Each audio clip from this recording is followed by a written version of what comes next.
Nandito ako sa site ngayon. Nag-repair kami ng couple. Ayan. 410 pala to. Ayan. Yung vacuum namin, ano yan, malaki. Tasco pala yan. Yung ginagamit pala talaga namin na Freon, Solpron. Ayan. Tapos yung ikakarga namin ngayon nasa 2.8, halos mag 3 kilo. Yung timbangan namin Tasco rin, 1 kilo na mahigit. Mas maganda talaga pag may may timbangan ka,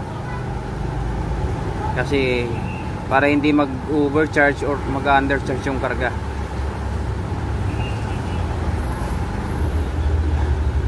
Nasa 2.8. Ayan.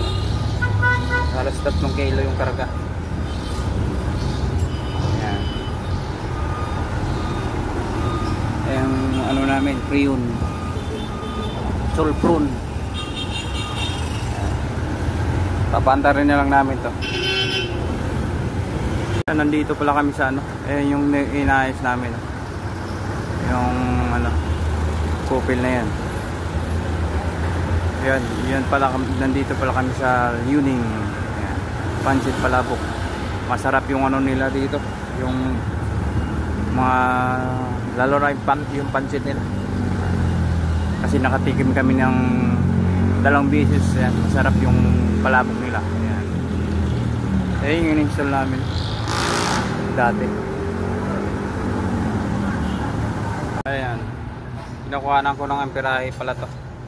Nasa 10 ampere yung tapos yung karga nasa 125 yan.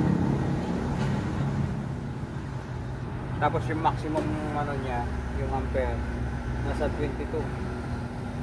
Ayan. 22 yung maximum niya. Pero si couple talaga malamig talaga yung malamig talaga siya yung unit ni couple.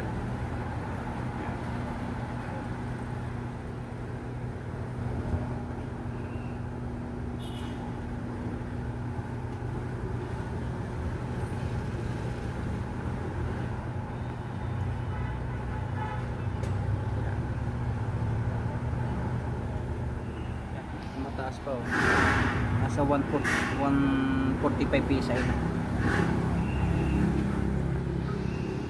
Ay, ito pala yung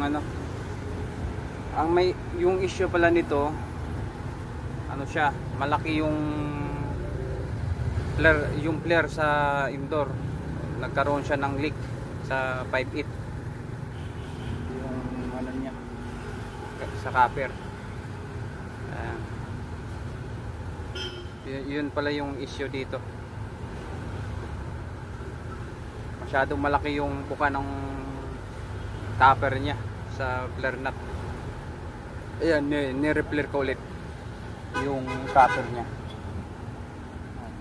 Tama lang talaga yung karga. Sakto. Tapos nasa 12 na yung karga, ay yung amperahe.